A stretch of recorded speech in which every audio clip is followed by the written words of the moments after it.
I've got a carer, Megan, who joined with us in 2019. She'd had a bad experience in another care company. She's just been promoted to a manager level. She's gone up from a mentor to supervisor to assistant supervisor, now into a manager level.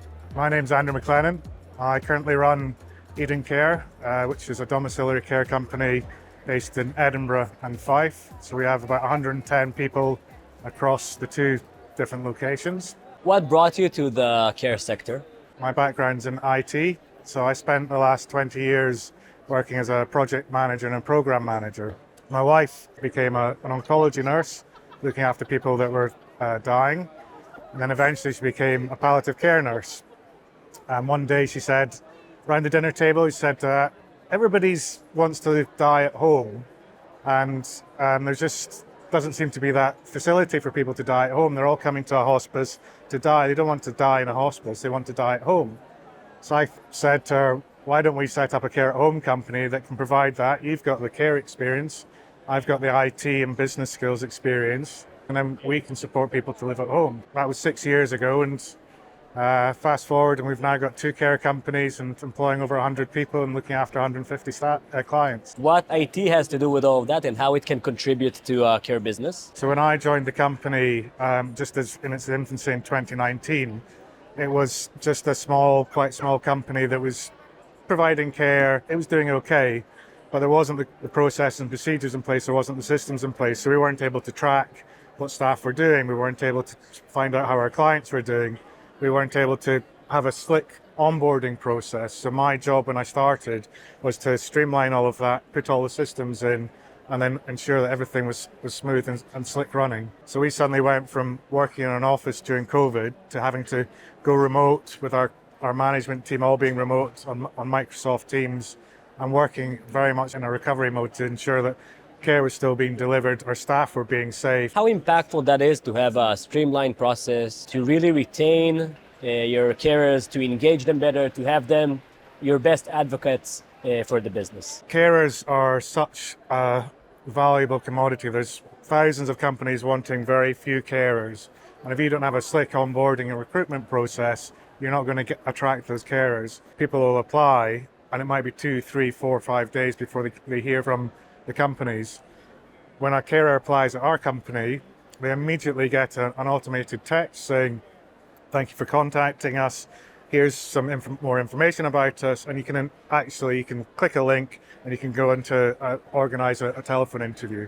So immediately they're already starting to feel quite warm and fuzzy about it. We send them automated text to them every day telling them about our culture, about our training, about all these different things that we do. So by the time that the recruitment manager comes and speaks to them, they're already aware about us, about our awards, about our training, and all the different things that we do. How can you actually measure that what you're doing create this impact for the carers? It's easy when you're working in an office. You can go and tap Fred on the shoulder and ask him how he's doing. With the carers being remote, it's a really difficult thing. We implement surveys every 3 to 6 months. We also used to do pulse surveys every 2 weeks. 1 week could be about culture, another week could be about communication, another week could be about their work-life balance. So we can immediately gauge how things are, and then we can change those things. The image of carers today, the positioning is not as positive. How do you approach that in your career of a carer is such a hard but very rewarding job.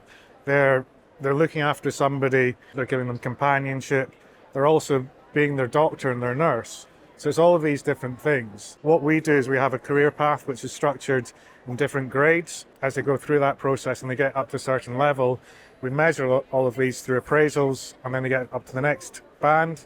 That gives them a higher level of pay and also gives them that career path. I've got a carer, Megan, who joined with us in 2019.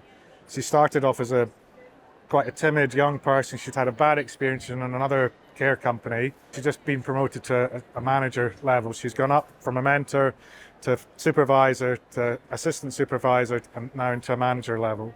What do you think, in your perspective, would be the kind of key factors for a carer's retention? Once we've got the people on board and they're trained, they go out on shadow shifts. At the end of the shadow shifts, they come back into the office and they speak with their team lead, so we can give them extra training if they're still not feeling confident. After that period of time, we check in with them almost on a daily basis. We use WhatsApp constantly, just checking in with people, saying how is everything. So it's very much just a two-way conversation. So everybody feels quite family orientated. So after the first month, they have an appraisal, and another 3-month appraisal, and a 6-month appraisal, so they know where they're doing. And the other big thing is recognition. It's just always recognizing that they are doing a good job. On the WhatsApp, we might just say, well done, Kerry, for doing a great job. We'll put some feedback that we've had from a client will be put onto the WhatsApp so everybody can see the recognition that they're getting.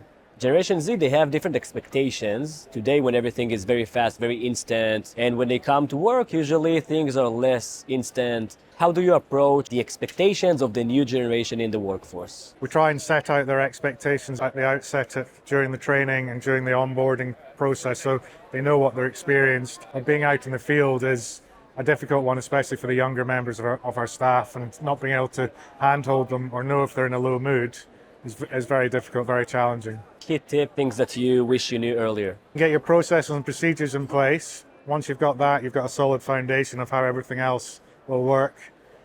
Your staff are key and critical. They are the most important part of your business once you've got your foundation in place, and just look after them as much as possible.